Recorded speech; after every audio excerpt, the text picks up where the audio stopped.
Everyone in Calmar feared the king's beast. They called it the Grey Death, the Bone White, the king's own horror. It stood taller than a plow horse, all scarred hide and old iron muscle, and it had broken the Scarn charge at Merriford, but now it was dying in the farthest paddock, chained, wounded, filthy, and waiting for death. No handler dared come close enough to save it. Sorrel should have walked away. She knew what touching a king's bonded beast, without permission, could cost a lowborn girl like her. Her hands, if the king was merciful, her life, if he was not. Instead, she fetched clean water, climbed beneath the paddock rail, and knelt beside a jaw that had unmade grown men. The beast went rigid beneath her hands. Then it shuddered, and the creature that had suffered no living touch in 6 years lowered its enormous scarred head beside her knee. Only then did Sorrel notice the camp had gone silent. Every soldier was watching, and the man at the rail was not a soldier. He was King Emmerich. There is a particular flavor of silence that settles over a place when a good many people are waiting to learn whether you will be put to death. Sorrel was becoming acquainted with it. She had not been put to death, not yet. King Emmerich of Calmar had looked at her a long moment there, in the blood and straw, and said only 3 words. "See that it lives," and then turned and walked off into the dark, with his ruined cloak dragging behind him. No guards had seized her. No sentence had been spoken. She had finished washing the beast because she had not known what else to do with her hands. And then she had walked back to the tender fire, on the legs that did not feel like her own, and sat down to wait for the sky to fall. It was Mirren who found her there. Mirren had been beast mistress of Greyhold since before Sorrel was born, and she was the nearest thing to a mother Sorrel had ever owned. She had found Sorrel at 8 years old, half wild and starving in the kennel yards, after the fever took both her parents in 1 gray week. And instead of turning the child out, she had put a sick pup in her arms and said, "Mind that it lives." Sorrel had minded it, and it had lived, and in a manner of speaking, Sorrel had lived too. Everything gentle that Sorrel knew, Mirren had taught her. She loved the old woman, past all sense, and Mirren, when she came around the fire and saw Sorrel's face, went the color of ash. "Tell me it is not true," Mirren said. "Tell me the whole camp has it wrong. Tell me you did not lay hands on his beast. I could not leave it to die, Mirren. You would not have left it either." "I would have left it," Mirren said fiercely, and took Sorrel's face in her 2 rough hands. "God's child, I would have left 100 of them. Do you know what he could do to you? Do you understand what that animal is? It is bonded to him soul to soul, the way the old alphas bonded to their war beasts in the songs. A creature like that is a piece of the king himself. And you walked up to a living piece of the king and put your hands on it without his leave in front of his whole army. He did not punish me." Sorrel hated how small her voice had gone. "He told me to keep it alive. That was all. That is not mercy," Mirren said. "That is a man who is not decided yet. Kings do not forget a thing like this, Sorrel. They put it away somewhere careful and take it out again when it suits them." She let go of Sorrel's face and pressed the heels of her hands to her own eyes, and for a moment she looked every one of her years. "You clever, reckless girl, Of all the beasts in all the world. Sorrel said nothing. She was thinking of the way the beast had shuddered under her hands. That sound like grief, the great scarred head coming down into the straw. She was thinking that she would do it again, and that this was probably the whole of the problem. They are saying he should have died at Marrowford. Mirren went on lower now, half to herself, that the line broke on his flank, where no line had any business breaking, and the beast pulled him out of it with 2 spears in its own body. That it was the beast that saved him, not his generals. Some were whispering it was no honest break at all, that someone wanted that flank to fold, and whispers of that kind do not stay whispers for long. She shook her head. A king who nearly falls is a king with enemies who nearly won. There will be knives out over this. Mark me. It is a bad season to become interesting to great men. And you, my girl, have just made yourself very interesting indeed. The fire had burned low when Fenn came running. He was the youngest of the tenders, all elbows and earnestness, and he skidded into the firelight, white-faced and gasping. Sorrel, he got out. You are wanted, now. Up at the command tent he swallowed. The king has sent for you himself by name. Around the fire, every tender went still. Mirren's hand closed hard about Sorrel's wrist. Sorrel, she said very low, and there was something in her voice now that had not been there before, something Sorrel was far too frightened to read properly, and would only come to understand much, much later. Whatever he asks of you in that tent, whatever he offers you, you come to me first. Do you hear? Before you answer him, before you agree to anything, you come and you tell me every word of it.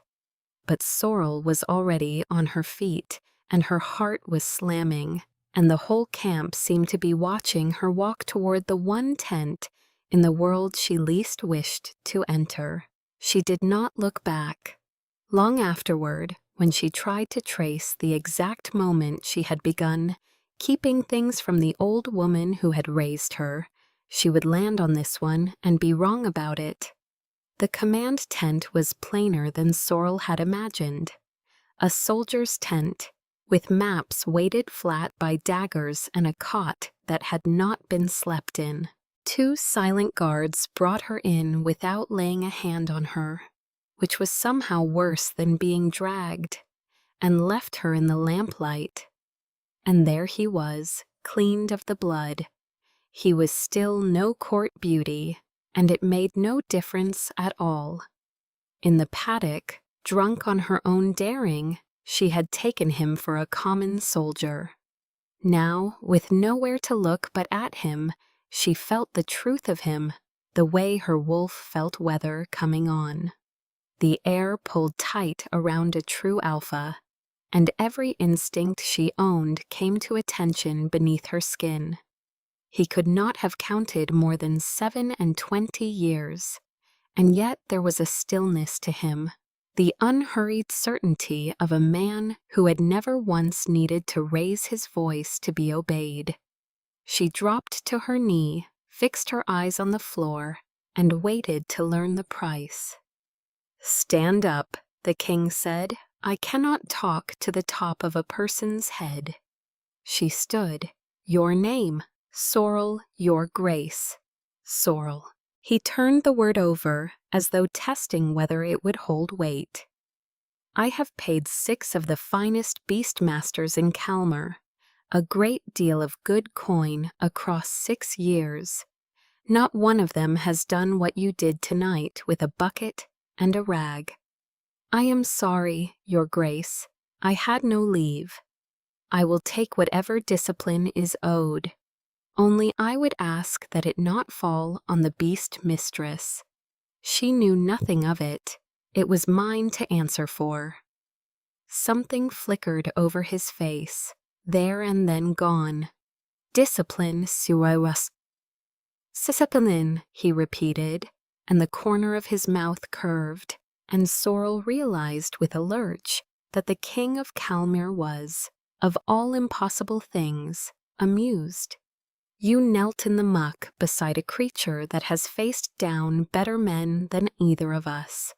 You soothed it to sleep, and now you stand in my tent apologizing for it. No, discipline is not what the evening calls for. He came round the table unhurried, and she made herself hold still. That beast is dying, he said, and it is bonded to me, soul to soul, so that when it dies, a piece of me goes into the ground with it. Every master I own has failed it. Then a wound tender no one has heard of walks up, and it lays its head in her lap. He stopped an arm's length from her, too close. His eyes were the pale gray of river ice, and just as easy to fall through. You will come to Greyhold and be its warden, and you will not leave its side until it stands on its own 4 legs. That is not a request. Kings do not make requests, but it seems only fair to tell you what you are agreeing to before you agree.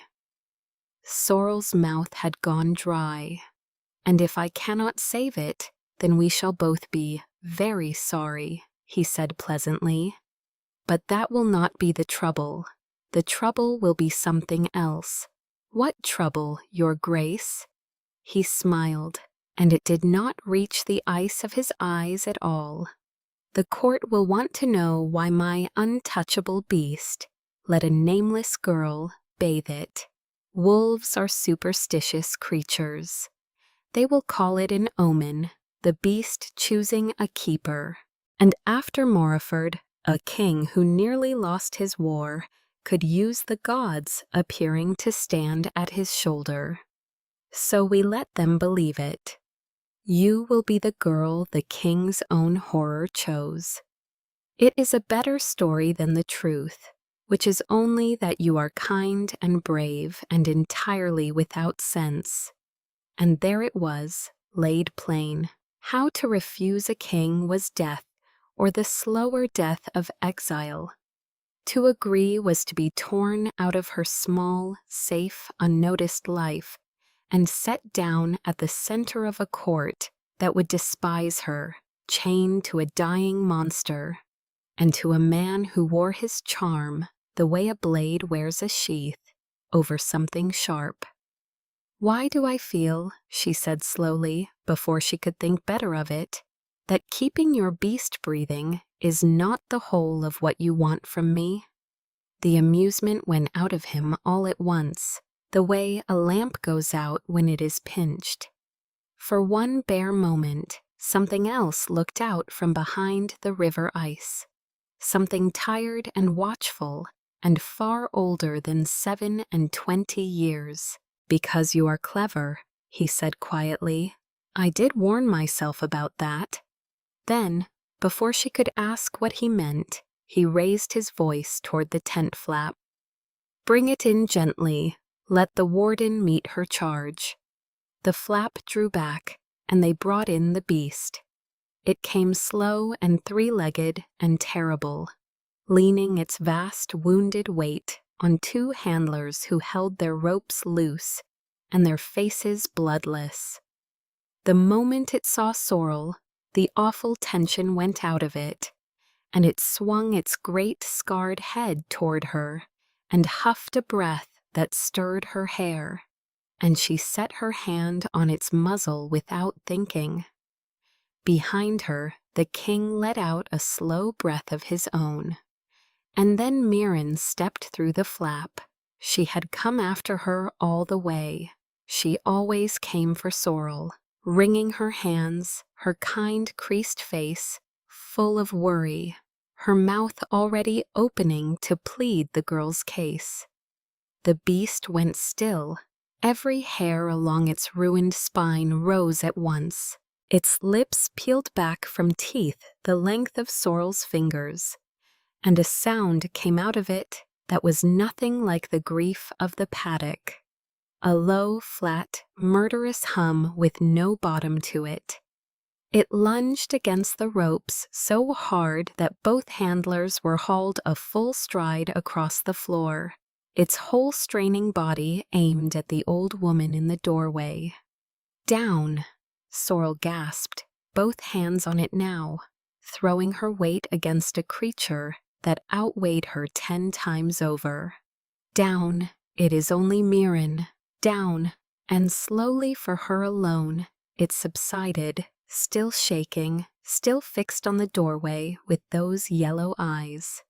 "The poor brute has never cared for me," Mirren said with a small shaken laugh, one hand at her throat. "I have muzzled it too often over the years. I expect it remembers its grudges." Everyone breathed again. Sorrel breathed again and stroked the great trembling neck and thought no more of it. She filed the whole strange moment away under the plain savagery of a dying animal. She would think of it again.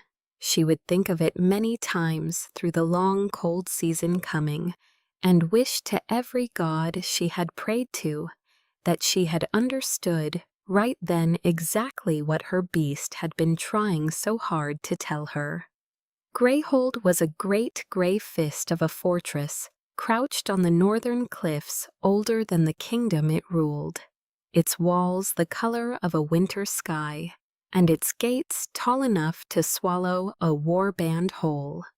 Sorrel had heard of it all her life, the way a person hears of the moon, a thing that existed and had nothing to do with her. Now she rode in through those gates as warden of the king's beast, and every soul in the vast courtyard turned to look at her, and not one of them looked kindly. She understood the shape of it within a day. She had not been raised up, she had been put on display, the girl the beast chose. The omen the king had handed his frightened court after Merriford, a low-born nobody in borrowed grey wool, set at the heart of the oldest hold in Calmer, so that high-born wolves might look at her and believe the gods watched over them once more. They resented her for it, the way people resent a thing they have been ordered to be grateful for. The handlers resented her worse. Garrick had come north with the beast, and watched her tend it with his jaw set like a man chewing gravel. Because a beast master who cannot touch his own charge has nothing left but his pride, and she had taken even that. The beast was kept in the hollow, a deep stone yard sunk at the foot of the west tower, walled twice over, with an old kennel cut into the living rock, where the war beasts of dead kings had slept and died. It was grim and cold, and Sorrel loved it at once, because it was quiet and full of clean straw, and the only creature in it that mattered did not care how low she had been born. She all but moved into it. There was a cell off the yard with a cot she rarely used, because the beast slept easier when she slept beside it. In the straw, a wall of scarred gray muscle rising and falling at her back. It mended slowly. The rib wound closed clean under her hands. The flank fought her, wept and swelled and tore open again, and she fought it back, day by day, until at last the flesh held and the fever guttered out, and the great yellow eyes began to track her across the yard, with something in them that was no longer only pain. Wayna found her on the 4th day, and Sorrel could have wept for the relief of one friendly face. Weena was a tender, too, round and freckled, and frightened of nothing on 4 legs or 2, and had talked her way north in the beast's baggage train on a lie and a good deal of nerve. "Someone has to see that you eat," she said, dropping into the straw, as though a war beast were not watching her from a few feet off. "Since you have plainly decided to wed the monster and forget the rest of us, when did you last sleep under a roof?" Sorrel laughed, and it surprised her how rusty it sounded. She had not laughed in a long while. The war master came on the 5th day and did not trouble to announce himself. Osric was a great silent slab of a man, gray at the temples, an old scar tugging one corner of his mouth into permanent doubt. He had served 3 kings, trusted precisely no one, and made no exception for a wound tender the beast happened to favor. He watched her work a long while without a word, the way a man watches a plain wall he suspects of hiding a door. "You sleep down here," he said at last. It was not a question. "The beast rests easier for it, my lord, so I am told." His flat gaze moved across the yard, the kennel mouth, the 2 gates, the doubled walls, and she understood he was seeing not straw and stone, but lines of approach. "You came up out of nowhere, girl, and now you sleep within arm's reach from the deadliest animal in the kingdom, the very thing the king's life is knotted to. You will forgive an old soldier for finding that too interesting. I did not ask for any of it." "No," he said. "The ones who arranged these things seldom do the asking," and he left her with that, sitting in her chest like a swallowed stone. The king came at night. She did not hear him arrive. She woke in the straw to the beast, lifting its head, not in alarm, but in a kind of grave attention, and there was Emmerich at the rail of the hollow, with no guards and no crown. A lamp turned low beside him, watching the 2 of them like a man at the sight of something he cannot afford to want. "It knows your step," she said, because she did not know what else to say to a king at midnight. "It lifts its head like that for no one else, does it?" He came down the worn steps into the yard, slow, and the beast made no complaint, and he crouched a little apart and looked at the healing flank with an expression she could not read. "6 years I have had this creature. It has slept at the foot of my bed since it was a pup that fit in my 2 hands, and in all that time it has let no living soul but me touch it." Then a girl with a bucket walks up in a field of dead men. He glanced at her sidelong, the ghost of the paddock's dry amusement in it, worn thinner now and wearier. "You unsettle a great many people, Sorrel, myself among them." She should have looked away. She held his pale eyes instead, and for a moment the crown was nowhere in the yard, and there was only a tired young man and a battered animal, and a girl who had never in her life known when to lower her gaze. Then the beast made a sound. Not the grief sound, not the murder hum, something worse. A thin, high whine.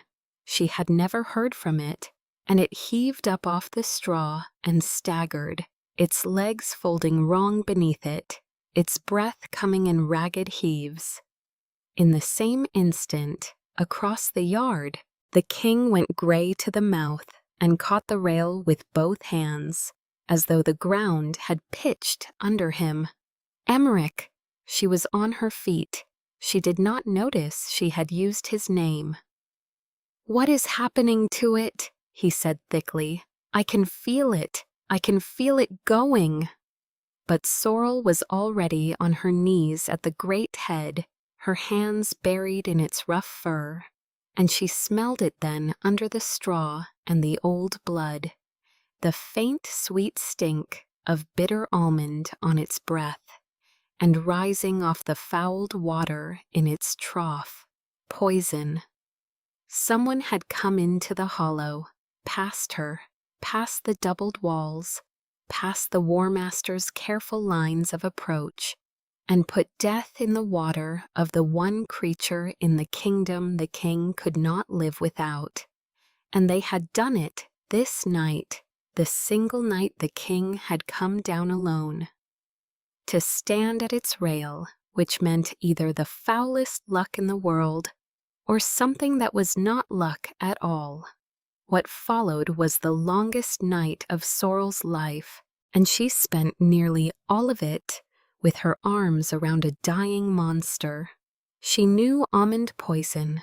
She had lost animals to it before, to bad feed and to spite, and she knew there was one chance, and that it was an ugly one.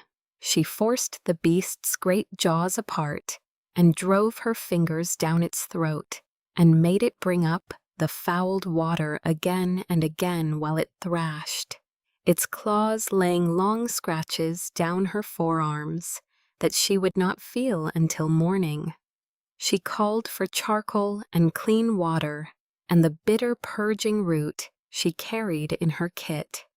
And it was Emmerich who fetched them, a king on his knees in the straw, doing the work of a stable boy, because the other choice was to kneel there and feel his own soul guttering out through the animal in her arms. They did not speak of the crown. There was no room for it. There was only the next hour, and the next, the beast's breathing, the color of its gums, the terrible gray cast of the king's face, that eased by a hair each time the animal rallied. Somewhere in the blackest stretch of it, with the beast's head in her lap and her hands raw to the wrist, Sorrel looked up and found Emmerich watching her across the animal's body with something unguarded in his face. And neither of them looked away, and it was not the crown that passed between them. Then by the gray edge of dawn, the beast slept, and it was true sleep, and it would live. The king sat back against the cold kennel wall, as though his strings had been cut. For a while, neither of them had the strength to speak. "It was not Merriford," he said at last to the roof beams, in the flat voice of a man too tired to guard his words. "That is the thing you have been too courteous to ask, the flank that broke, the ambush that should never have found us. It was not the fortune of war. Someone opened that door for the scarn and walked them up to my throat, and when the beast dragged me out of it alive, they simply changed their aim." He turned his head against the stone and looked at her. "And now they have come for the beast, because they are cleverer than I gave them credit for. Kill the man, and you have a martyr and a war. Kill the beast, and the king merely sickens and fades and dies of grief in his own hall, and no one ever swings for it." Sorrel sat very still under the sleeping weight of the animal. "Why are you telling me this? Because you asked me in the tent whether keeping the beast breathing was the whole of what I wanted from you. A ghost of the old dryness. It was not. I needed someone the beast trusted in the one place I could not watch myself, who owed nothing to anyone in this hold. I needed eyes that were not already bought." He shut his own for a moment. "I did not think I would need them quite so soon. I am sorry for it. I have set you in the path of a thing that has already killed to reach me." "Then we had better catch it quickly," Sorrel said, "before it learns to aim at the warden, too." And he huffed something that was almost a laugh, and it turned her chest over in a way she had no name for, and did not entirely trust. It was Mirren who came at first light when the word had run through the hold, and she came the way she had always come, straight to Sorrel with her arms out, and her kind face broken open with fear. "They told me. Oh, they told me. I ran the whole way. Let me look at you." She caught Sorrel's clawed forearms in her hands and made a wounded sound at the blood. "Look what it did to you. Look what that creature did." It was not the beast, Mirren. It was whoever poisoned the beast. And at the sound of the old woman's voice, the animal dragged one eye open out of its healing sleep, and a low warning rumble started up in its chest, and Sorrel laid her hand flat to its neck and hushed it without thinking, the way she had a dozen times before. "Easy, easy. She is a friend." Mirren drew her hands back with a small hurt laugh and said the brute would be the death of her one day. It had never once cared for her, and Sorrel told her not to mind it. It was sick and half-poisoned and frightened, and let the matter go. She had a great deal else to think of. She did not see Osric at the rail above, watching the beast watch Mirren, saying nothing at all. The War Master caught her alone within the hour. "The almond water," he said without greeting. "That is no soldier's poison, girl. No bravo off the docks would know to use it, nor where to find it, nor how much a trough that size would take. That is a handler's poison, brewed from a handler's stores, carried into a warded yard by someone who knew exactly how to cross it without setting the animal screaming." His doubtful mouth was a hard, flat line. "It was one of your own that did this, one of the Hollow's own people, someone that beast knows well enough not to raise the alarm for." "That is not possible," Sorrel said. "I would stake my life on every hand in this yard." "You are staking his life," Osric said, and tipped his gray head toward the tower, where the king had gone, "not yours."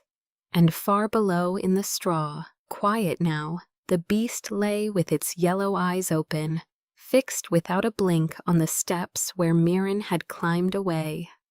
And for the first time in her life, Sorrel felt something cold move through her that she did not want to name.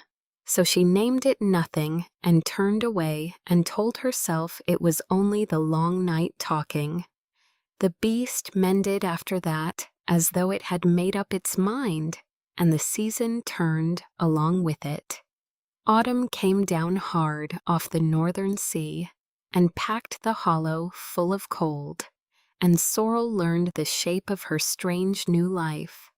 By day she was the warden, sneered at in the yards, curtsied at with poisoned sweetness by court wolves who, a month before, would have stepped over her body in the road. By night the hold put away its performances, and Emmerich came down to the hollow, and she learned the shape of him instead. They told each other it was the hunt that brought him, and there was truth in it. They went carefully through the hollow's people, together in the long dark hours, the handlers, the feed, the gate road, who held keys and who had held them before, and turned up nothing which told its own story, because it meant the hand they wanted was careful and patient, and trusted past questioning. But the hunt did not need him at midnight. It did not need her to learn the way his mouth set when he spoke of his dead father, or the way he listened to her wholly, as though what she said might move him, which no one had troubled to let a king believe in a very long time. There came a night when the wind screamed over the west tower, and the beast lay stretched at ease between them and the straw, its great head on Emmerich's knee, its tail against Sorrel's hip. "You know it will not settle like this for anyone," he said, watching it. "Not for me alone, not for you alone, only for the two of us together. Osric has marked it. He has the sense not to say it aloud. He looked up, and the lamp was low, and the careful distance had gone out of his face. There is an old word for what a war beast does. When it settles for two, my grandmother's handlers used it. I have spent a month trying not to think it. Then do not, Sorrel said, though her heart had begun to slam. Say the other thing instead, the thing you truly came down here to say. I did not come down here to say anything. He reached across the sleeping animal and set his hand very lightly along her jaw, as though she too were a creature that might bolt. I came because this is the one place in my kingdom where I can breathe, and because you look at me as though I am only a man, and I have wanted for some while to learn what you would do if I behaved like one. She met him over the back of the sleeping beast. The kiss was slow and careful, and then not careful at all, and it tasted of cold air and of something turning over in her that had been shut a very long time. Beneath them, the beast let out one long, contented breath and did not stir, wholly at peace with the two of them at last. And Sorrel understood, without a single word for it, that this was right in a way that nothing in her whole life ever had. It was Emmerich who drew back first, his brow against hers, his breath unsteady. "This is not safe for you," he said very low. "Do you hear me? Someone in this hold has already killed once to get at me, and every single thing I let myself want becomes a door they can come through. Everyone I have ever—" And he stopped, and she felt the ice come down over him again, like a portcullis deliberate and meant to shield her. "I will not hang a target about your neck, not yours." So he left her, which was a cruelty of the good kind, the kind that means to be gentle and manages only to be lonely. And Sorrel lay a long while in the straw, with the beast breathing beside her, and her mouth still warm, and her mind turning and turning on the one thing they had never been able to crack: a handler's poison, a trusted hand, someone the beast knew well enough not to scream for.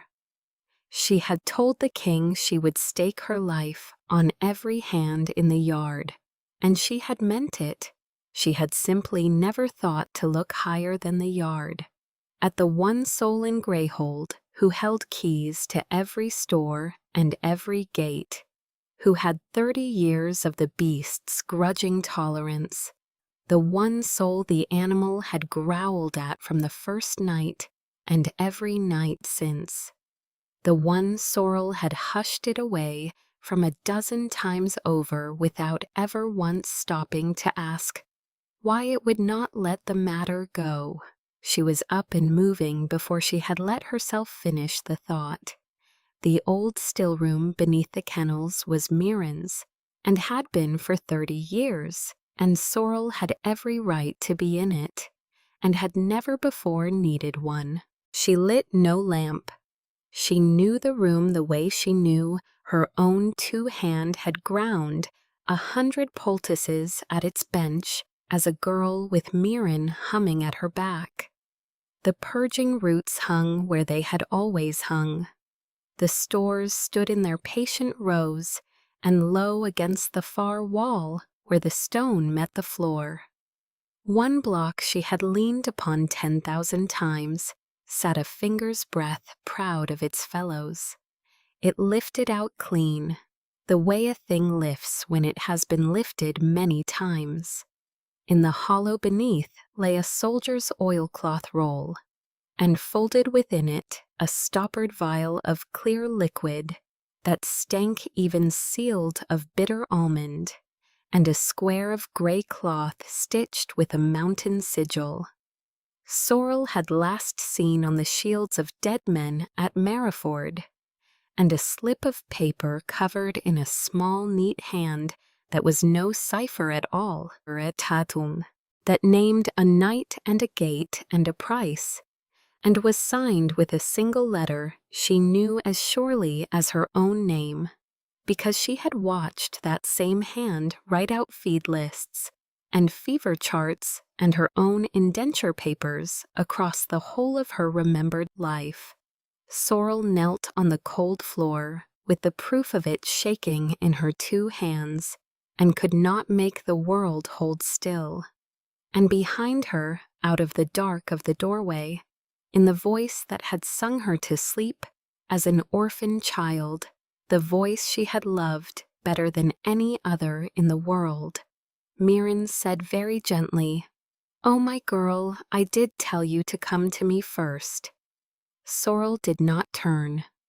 She knelt on the cold stone of the still room with the vial and the gray cloth and the slip of paper in her 2 hands. And behind her, Mirren came slowly into the room, and the door drew shut, and the small, ordinary sound of the latch falling was the loudest thing Sorrel had ever heard. "You were never meant to find this," Mirren said, not angry. Sorrowful, almost. "I told you to come to me first. I have been telling you to come to me first your whole life, child. It is the one lesson you would never learn. Tell me it is a forgery." Sorrel's voice did not sound like her own. "Tell me someone put it here to ruin you. Tell me anything, Mirren, and I will believe it. I swear before every god, I will believe it. Only tell me something I can believe." "I could tell you that." The old woman lowered herself onto the bench with the care of her years, the way she had sat to grind poultices 10,000 times while Sorrel worked beside her. "But you would know it for a lie, and I have told you enough of those. I will not add to the pile at the very end." And then she told her. She told her of a girl carried down out of the high cold valleys at 7 years old. The last time Calmir went up into the mountains with fire, a scarn child taken as a spoil of war and handed to the kennels because she had a gift with frightened things. She told her of the long years of learning to smile in the tongue of the people who had burned her home. She told her of the man she had wed because he was kind, and because a captive learns to take what warmth she can find, and of the son she had borne him a boy called Cole, with the mountains in his blood, and no memory of them at all, and of the season the old King Aldrich father to the young man who holds his throne above them now, had raised the levees and sent that son north to die. Against the scarn said, "Do you hear me, Sorrel? He sent my boy to kill my own people, and my own people to kill my boy." And both of them obliged him, and when it was finished, he gave me this post as a mercy, and told me to be grateful, and I was for 30 years, I was grateful. I curtsied, and I smiled, and I raised his handlers' orphans. And I waited because hatred, if you keep it, if you feed it, and never once let it slip its leash, will outlast anything. It outlasts the man who earned it. It even outlasts his son. "And the beast," Sorrel whispered, "the beast knew me the hour they carried it into this hold. A pup that could fit in a basket." Mirren's mouth twisted. "It is a piece of that man's line, soul to soul, and it smelled the mountains on me and the murder under my smile from the first breath, and it has wanted me dead every day of its life. It has tried to tell them since it was a pup. Not one of them ever listened, because it is only a brute, and I am only kind. Old Mirren, she looked at her hands. You were the first to look where it pointed. You always were the cleverest of my children. That is why I needed you near, where I could keep my eye on you. And that is the part I cannot forgive myself. Not him, never him, only you. I did love you, Mirren said, and her voice finally cracked on it. That was never the lie, not one single day of it. When I found you in the yard with the fever still burning in you, I saw myself another stolen child, with nowhere in the whole world to stand. And I swore you would not grow up as I grew up. Everything gentle that is in you, I put there with my own hands. And I meant to have you gone before the end. I meant to send you south with coin and a good horse, and a story days ago before any of this shut its jaws. You were never meant to be kneeling on this floor. You were meant to be safe and far away and never once to know. Sorrel got to her feet. Her legs were not steady, but they held her. Then let me go up to him, she said. Let me warn him, and then go south and never come back, and you will have your gone girl either way. I will vanish. No one will ever hear of me again. I cannot do that. Love, Mirren, the gate opens tonight, the old woman said very gently. And Sorrel felt the floor drop out from beneath the words. It is already too late to call it back. It was too late the moment you came down those stairs. All that is left to settle is whether you are up in that hall when it happens, where they will see the beast's warden and the traitor's girl, and put the two together in a heartbeat, or whether you are down here, asleep, well out of it, where I can still keep you clear of the worst of what is coming. She rose, and there was a folded cloth in her hand now, and the smell that lifted off it was one Sorrel knew in her bones, the heavy sweet scent they used to put a screaming beast under when a bone had to be set. I am sorry. Of everything I have done, this is the thing I am most sorry for. But I have buried one child for that family already. I will not bury a second. Sorrel lunged for the door. She was quick. Mirren had taught her to be quick.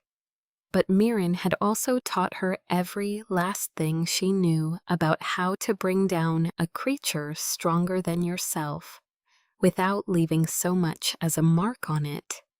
And the old woman was between her and the latch before she had crossed half the floor, and the cloth came down over her mouth and her nose.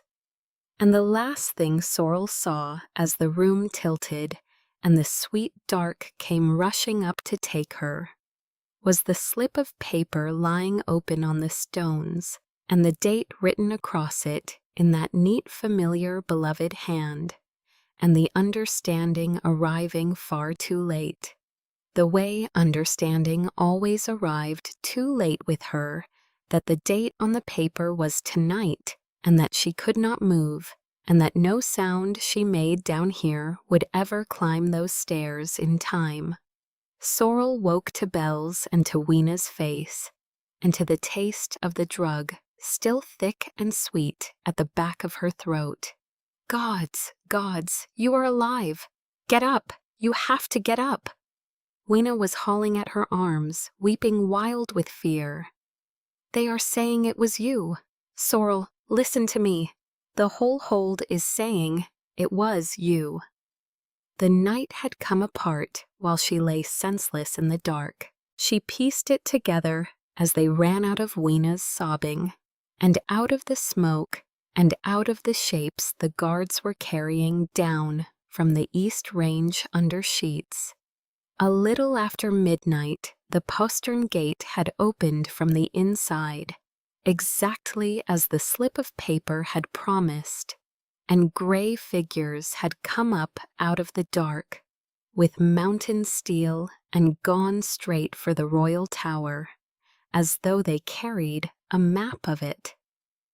Because someone had been drawing that map for them across 30 patient years, they had not reached the king. The beast had reached them first. It had torn loose of its chains in the hollow the instant the killing began overhead, the way it always knew when its own soul stood in danger.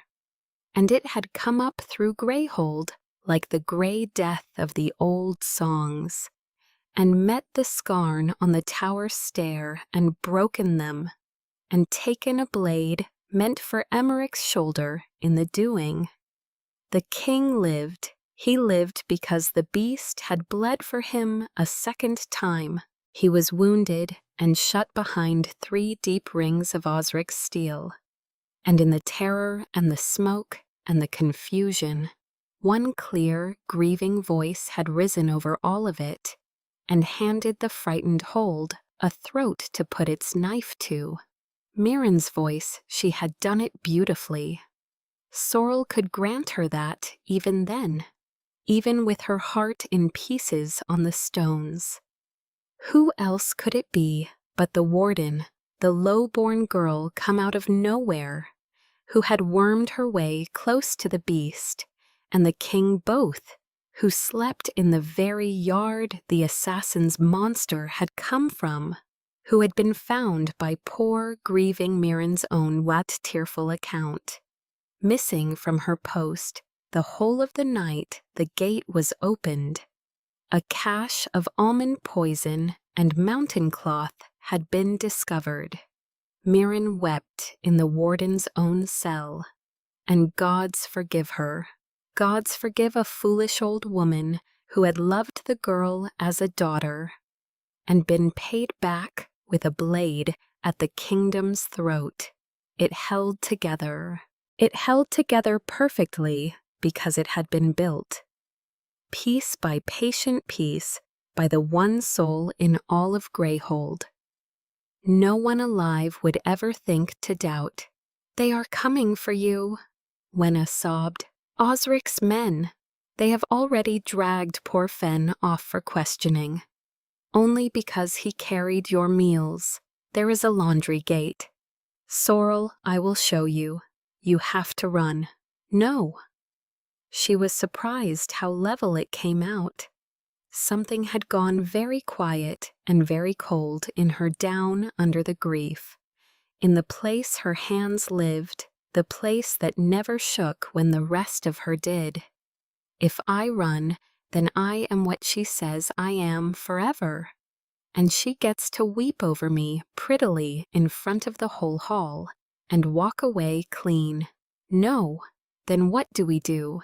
Take me to him. But there was no reaching him. The tower was sealed, the king behind his rings of frightened steel, and the men on the doors had her face and their orders. She got as far as the foot of the tower stair before they closed on her, a dozen at once. And she did not fight them, because you do not fight frightened armed men in a narrow place. They forced her down onto her knees on the stone, with her wrists bound behind her in the very courtyard she had ridden into as the beast's chosen warden not a single season before. And there at the head of the steps, wrapped in a dark cloak with grief painted flawless across her kind old face, stood Mirren. She looked down at Sorrel bound in the dirt, and for one instant, where no other soul could see it, the grief slid clean away, and what lay beneath it was not hatred at all. It was apology. It was a vast and loving and unbearable sorrow. Then the mask came down again, and she turned to the captain of the guard and said in a voice pitched to carry the length of the yard, "Be gentle with her, whatever she has done. She was a child I loved once, and far below in the sealed and empty hollow, chained again, now in new iron, 3 times the weight of the old, The beast lifted its scarred head off the straw and found the thread of the girl. Its king's soul was knotted to, and felt her cold fear come down through the stone like meltwater, and began very quietly, with the patience of a creature that had all the time in the world and only one thing left in it that it loved, to pull free. They tried her in the great hall of Greyhold at first light, because frightened and powerful people do not care to be kept waiting on their certainty. The charge was read out: treason, poisoning, and the opening of the gate, and every word of it was true of someone, and every eye in the hall had already settled on her. Sorrel stood in the middle of the stone floor with her hands bound, and said nothing, because there was nothing she could say that Mirren had not already made to sound like a lie. She had thought she would be afraid. She was mostly tired instead, and mostly grieving, and beneath both angry in a way she had spent her whole careful life refusing to be. They brought the king down to see justice done. Emmerich came in on his own feet, though it plainly cost him, one arm strapped across his chest, his face gray as old tallow. He lowered himself into the great chair and looked at her, bound in the middle of the floor, and she made herself hold his eyes rather than let the court see her look away. She could not read him. The ice had come all the way down, and she did not know whether the man who had kissed her over a sleeping beast believed a word his hall was saying, and the not knowing was worse than all the rest together. Mirren gave her evidence. She was magnificent, the way the very worst things are sometimes magnificent. She wept the right amount, faltered in the right places, told the hall how she had taken the girl in out of charity, and watched, too trusting, as that charity was sharpened into a knife, and said it so well that half the hall wept with her. Sorrel understood she was going to die in this room, condemned out of the mouth that had once soothed her to sleep. The last thing the kingdom would ever learn of her would be a lie, told exquisitely by the woman she loved most in the world. "Does the warden," said the old lord, conducting the trial, "have anything at all to say for herself?" Sorrel opened her mouth with no idea on earth. What would come out of it? She never found out, because that was the moment the floor of the world began to shake. It came up through the soles of their feet. First, a deep grinding tremor, then iron shrieking on stone somewhere far below, and then the screaming began at the low end of the hall, and ran up its length like fire through dry grass, as the great doors buckled inward off one hinge, and the king's own horror came into the hall of Greyhold. It should not have been able to. There was chain enough on it to moor a ship, and it had dragged that up out of the hollow behind it, whole lengths still screaming from the iron at its neck, carving white scars across the flagstones. It came through the shrieking lords like a gray tide through reeds, and did not spare them a glance, because it had not come for them. It came to Emmerich first, and set its bulk between the wounded king and the terrified hall. Then it swung its huge, scarred head, found Sorrel bound on the floor, went to her, and put itself between her and the guards. And then it turned to the head of the hall, fixed its yellow eyes on Mirren, and made the sound Sorrel had heard from it only once before in a lamplit tent a lifetime ago. The low, flat, murderous hum with no bottom in it. And into the ringing silence that fell after, Osric spoke. 6 weeks, the War Master said. I have watched that animal love exactly two souls in this world and bare its teeth at exactly one. He came down off the dais slowly, his eyes never leaving where the beast aimed itself. It is a piece of the king's own soul, and it has never once been wrong about a danger to him. I did not wish to believe it because the danger it named was kind old Mirren, whom we all love. He turned to the hall. So let us do the simple thing. Set the girl's cash before the beast, then set the beast mistress before the beast, and let the king's own soul tell this hall which of the two it means to go for. Mirren's face did not change, but her hand moved only a little toward the fold of her cloak, and it was Sorrel who had spent her whole life watching that woman who saw it. She keeps the almond in her sleeve, Sorrel said. She always has. Ask her to open her hands. For one heartbeat, no one moved at all. Then Mirren ran. She was old and did not run far. She reached the side door, and Osric's men already held it. And she turned, and Sorrel watched the last mask come away from the woman who had raised her. Watched 30 years of patience quietly set themselves down. And what lay beneath was so tired and so full of grief, and so terribly like relief, that even then Sorrel's traitor heart broke in two. I would do every part of it again, Mirren told the hall.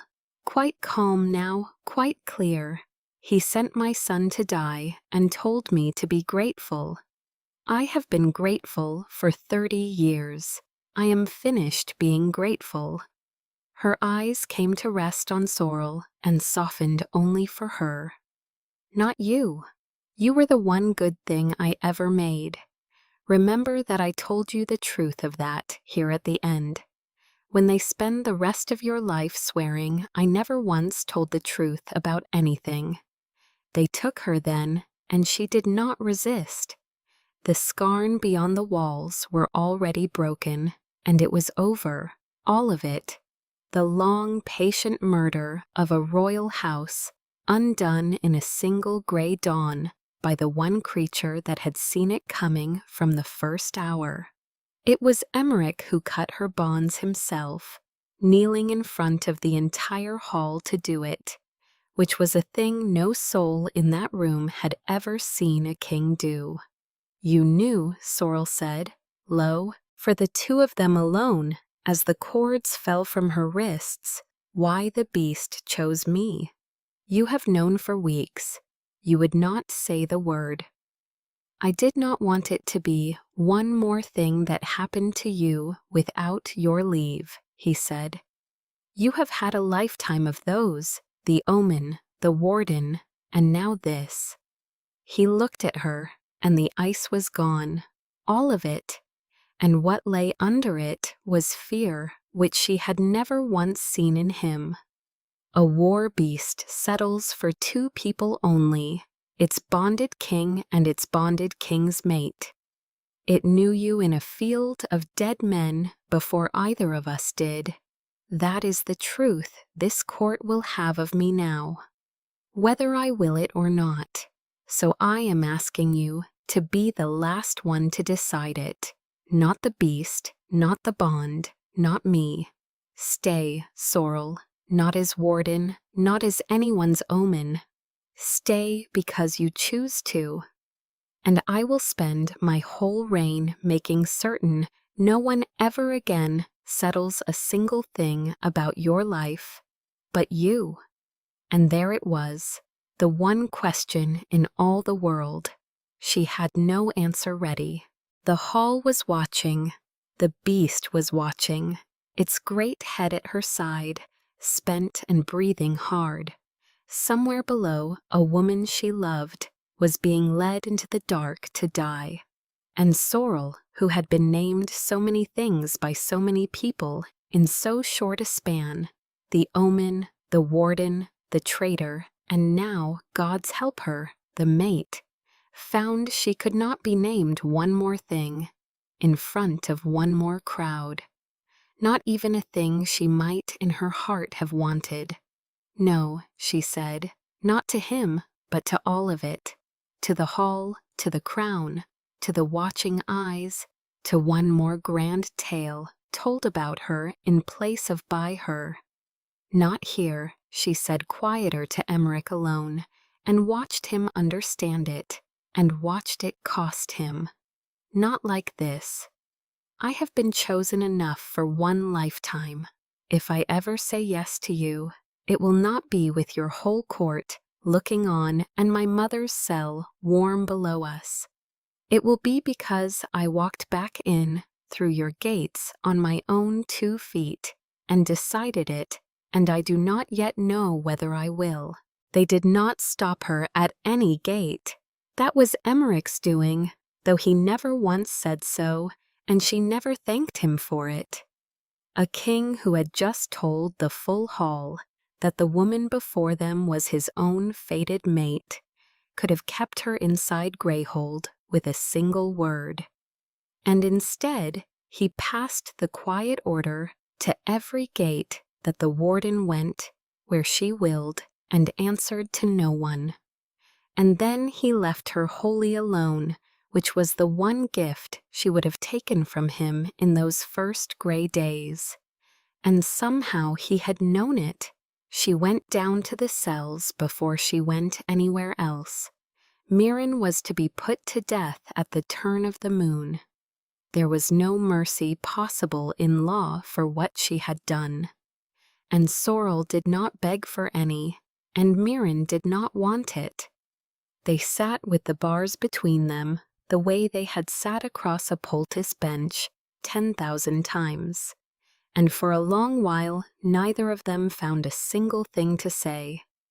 There was a smell of damp stone and old rushes down there, nothing like the warm, still room where Sorrel had grown up, and somehow exactly like it, because it had Mirren in it. She had rehearsed 100 furious things on the way down the tower stair, and could not lay her hand on one of them now. She could find only the shape of 10,000 ordinary evenings, and the one unbearable fact laid over all of them, that the woman who had made every gentle thing in her had also opened the gate. "I am not going to forgive you," Sorrel said at last. "I want you to know it, so you do not spend your last nights waiting on it. I have looked for it everywhere in myself, and it simply is not there. You opened the gate. Men died on that stair. He would be dead and the kingdom in the fire if a chained animal had not loved him better than his own counselors did. I cannot forgive that. I will not." "I know it," Mirren said. "I never once asked you to." "But I am here," Sorrel said, and her voice broke at last, "because you are also the only mother I have ever had. And both of those things are true at the very same time. And nobody ever warned me that you could hate a person and grieve them in the very same breath, and never be done with either one."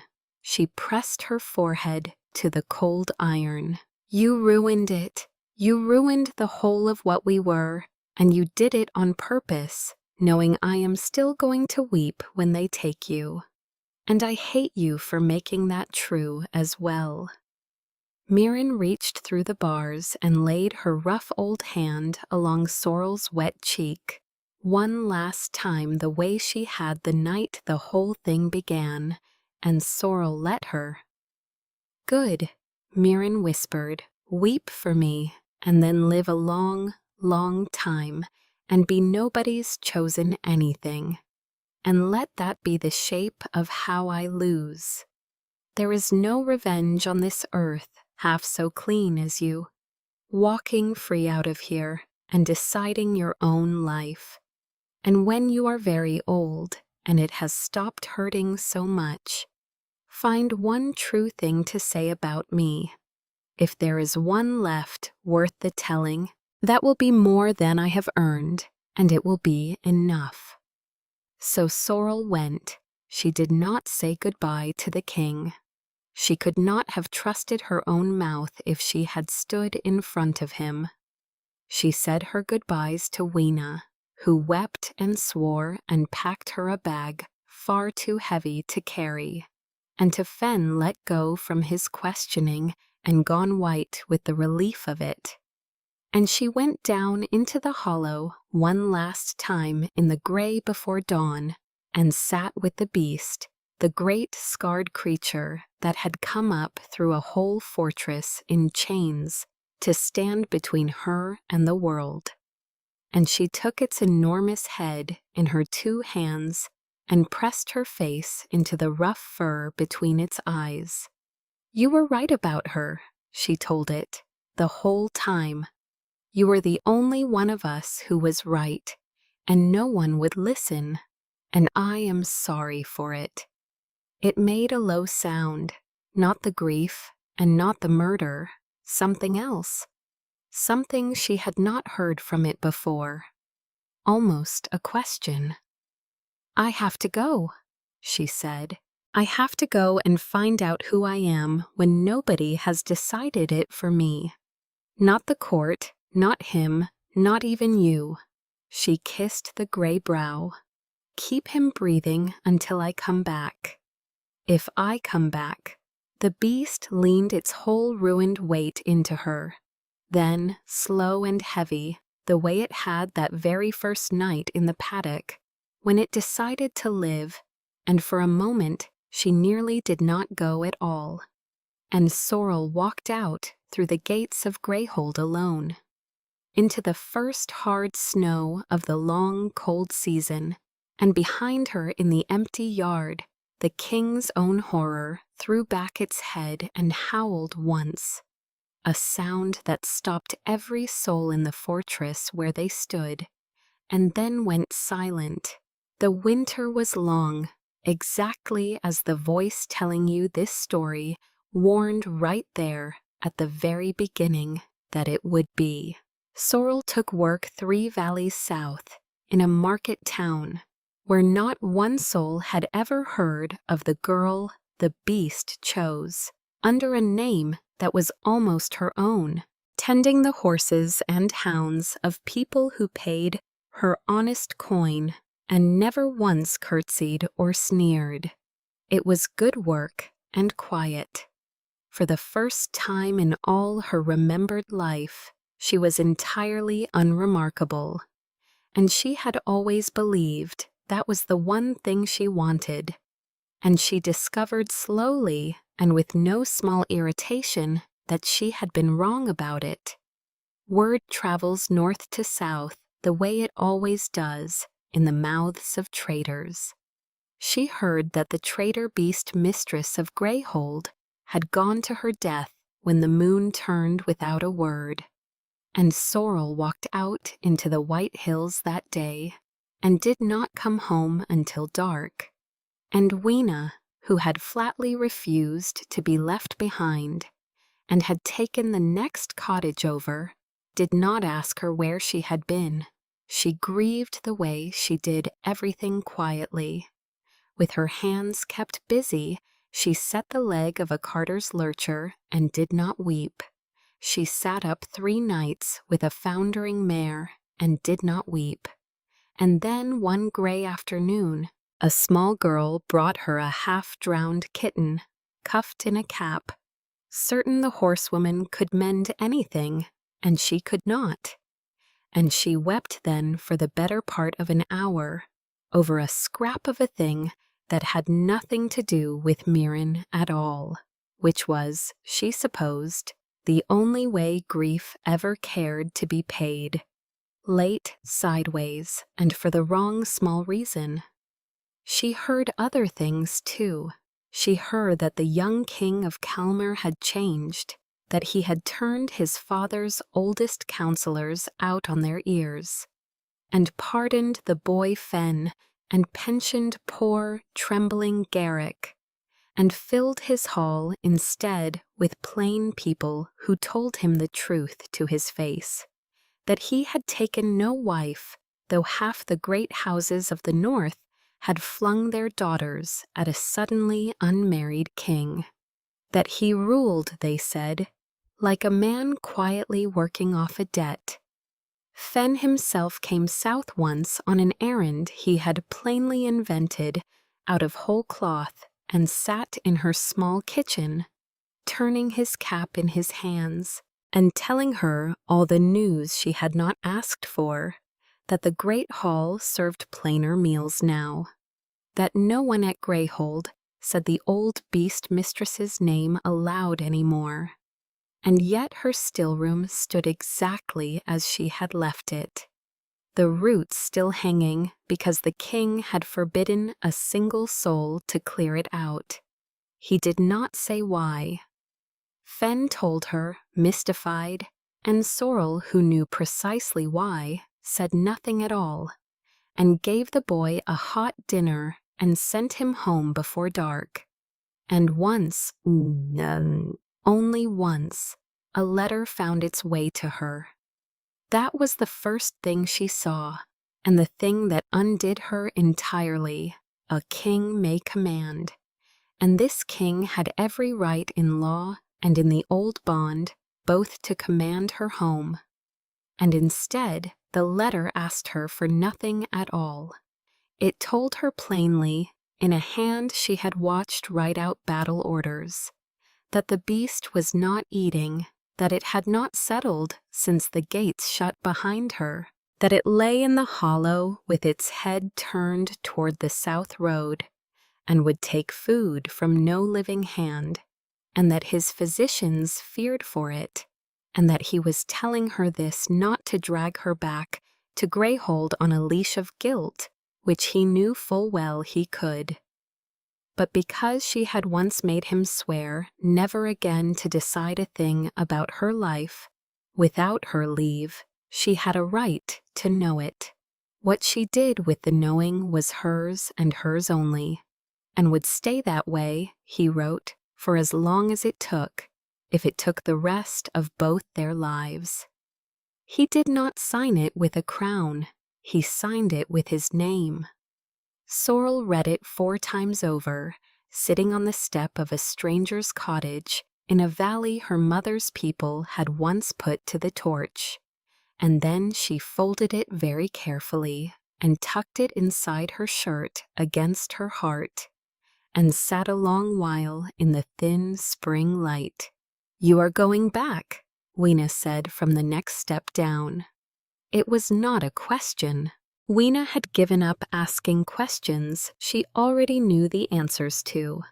"I am going back," Sorrel said, "but not because a beast is starving, and not because a king is sad, and not because of any bond that any creature settled on my behalf before I was even born." She turned the letter over in her hands. "I am going back because I have spent a whole winter being nobody's chosen anything exactly as she told me to.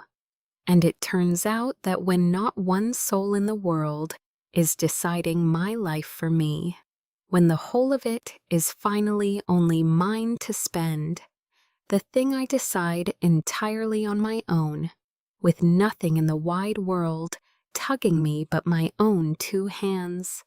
She stopped and laughed wetly at herself. "Gods, it is still him. I walked all this way to be free of it, and the thing I freely choose is the very thing every last one of them tried to hand me." I could scream. "Then do not scream," Weena said. "Go and tell him precisely that. It is a far better thing to arrive with than a bag."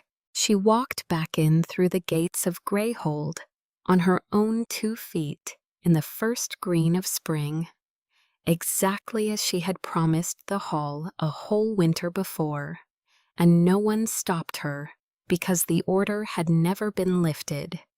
The warden went where she willed.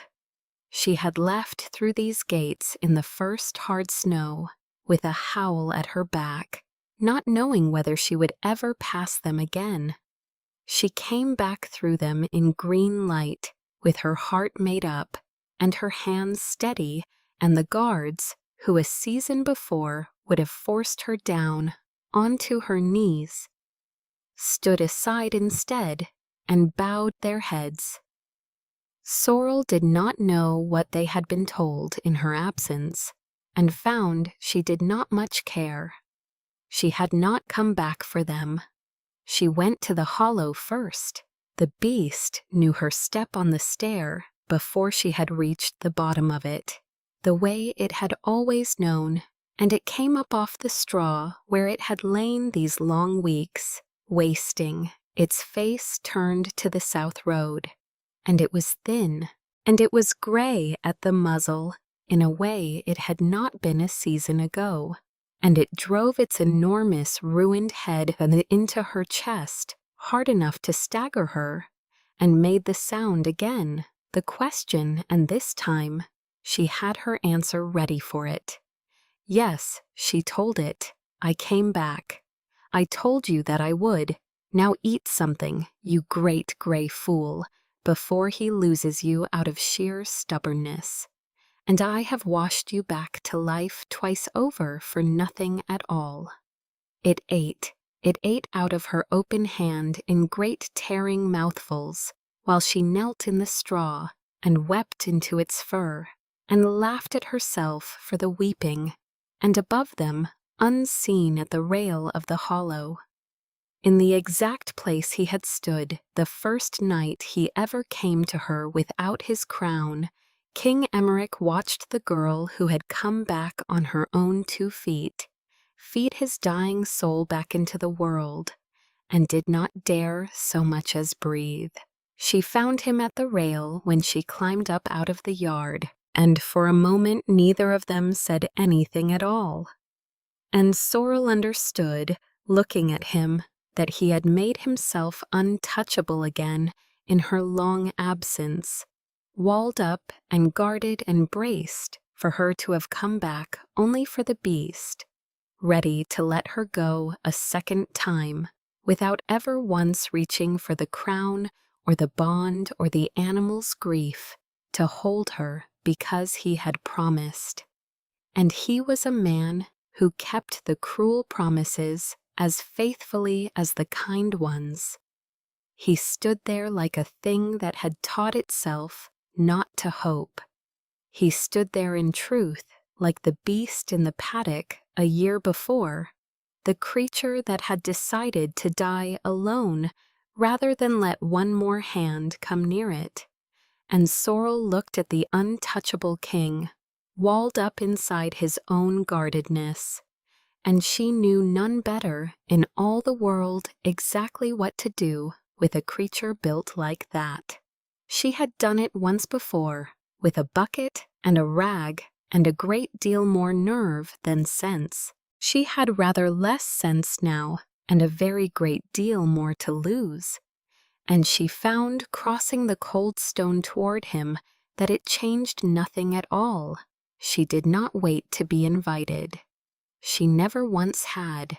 She crossed the space between them and took his guarded face in her 2 hands, the same hands that had washed his beast in a field of dead men. And she said, I have decided. Sorrel, be quiet. I walked the whole way here to say it, and you are going to let me say it. Her thumbs moved along the hard line of his jaw. I am not your omen. I am not your warden.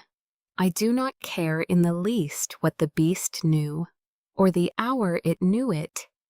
And I do not care what any bond settled in a field before I drew breath. And I will not be your mate, because some creature grew calm at the sight of me. I have thrown the whole of it out. I went, and I stood in a valley with nothing on earth pulling at me, nothing, no crown and no bond and no dying animal. Only my own 2 feet flat on the ground. She drew a breath, and the whole of her life narrowed down to the next word out of her. And I choose you anyway, not because I was chosen, but because I choose. You are the thing I picked when there was no one left making me pick anything at all. That is the only kind of yes I have ever had that was worth the giving.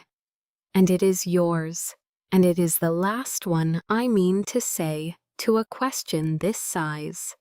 So I very much hope you are about to ask it.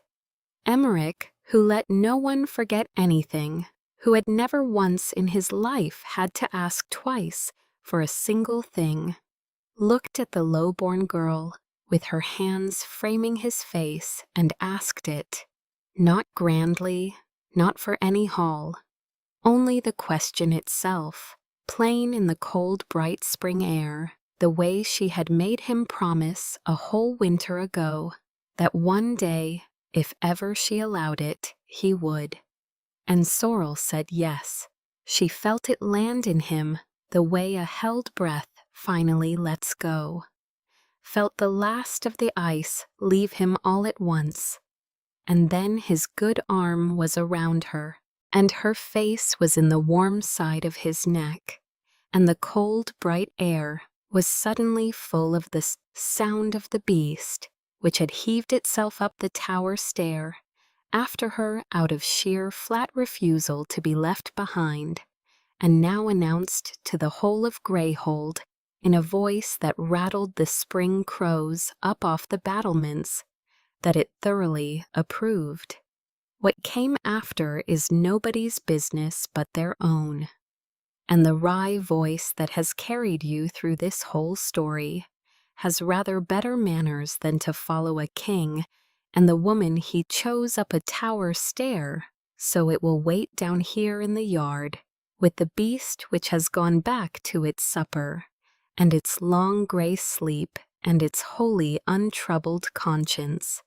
And it will note only this, for the record, and in fairness, since it did promise you at the outset to keep an honest account, the entire long, tangled, improbable business, from the first drop of blood in a paddock to the last soft word in the spring air, could have been avoided altogether if the king had only looked after his own beast.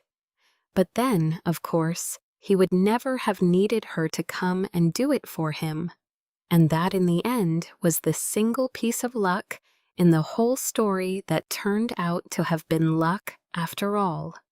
They will tell you in Calmer, if you go there now, that the king and his queen keep a monster. They will tell you it stands as tall as a plow horse, and is scarred like a battering plank, and older by far than either of them.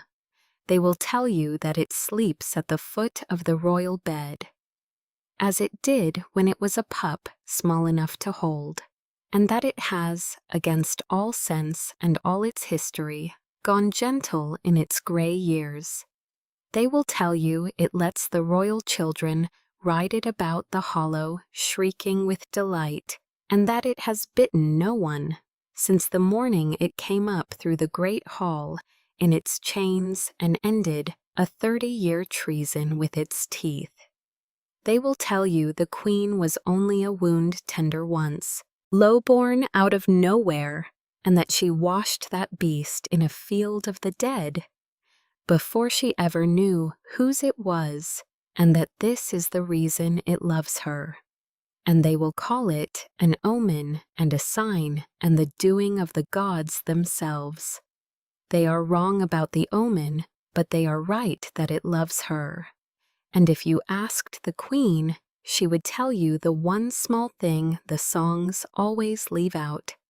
She would tell you that a beast so terrible went the whole of its long life with no name but the ones frightened men gave it, the gray death, the bone white, the king's own horror. And that on the morning she came home for good, she knelt down in the straw and gave it a real one at last. A small, plain, gentle name, the kind you give a thing you fully intend to keep. She has never told a living soul what it is. That name belongs to her and to the beast, and to no one else in all the wide world. After a life of being named by everyone, she finds she rather likes holding the one naming that was only ever hers to give.